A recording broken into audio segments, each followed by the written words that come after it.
Deputeti socialist Erion Braçe është shpadur I pafajshëm nga gjykata e posaçme në procesin e ngritur ndaj tij nga një biznesmen I cili e akuzonte për shpifje lidhur me deklarata publike të bëra në rrjetet sociale dhe në kuvent. Në qendër të debatit gjyqësor vendosi interpretimi I termave zengjin dhe agat të përdorura nga Braçe gjatë kundërshtimeve të tij për privatizimin e një toke bujqësore në Lushnjë ku parashikohet ndërtimi një parku fotovoltaik. Gjatë seancës së fundit, deputeti mbrojti qëndrimet e tij duke argumentuar se deklaratat janë bërë në funksion të detyrës së tij si përfaqësues I qytetarëve dhe në mbrojtje të interesit publik.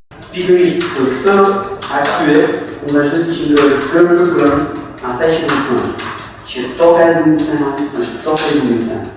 Në të njëjtën linjë u pozicionua edhe prokuroria e posaçme, përfaqësuesit e SPAK-ut argumentuan se termat e përdorura nga Braçe nuk përbëjnë shpifje dhe se deklaratat janë bërë në kuadër të ushtrimit të mandatit të tij parlamentar. Sipas prokurorisë, qëllimi I deputetit ka qenë përgjegjësimi I opinionit publik për një çështje që ai e konsideronte me interes të lartë publik dhe jo dëmtimi I reputacionit të individëve të përfshirë. Pas shqyrtimit të provave dhe argumenteve të palëve, gjykata e posaçme vendosi të rrëzoj akuzën dhe të shpallë të pafajshëm deputetin Erion Braçe, duke I dhënë fund procesit gjyqësor të nisur ndaj tij. Vendimi përforcon qëndrimin se debati politik dhe qëndrimet publike të një përfaqësuesi politik kur lidhen me çështje me interes publik gëzojnë mbrojtje të veçantë dhe nuk përbëjnë domosdoshmërisht vepër penale.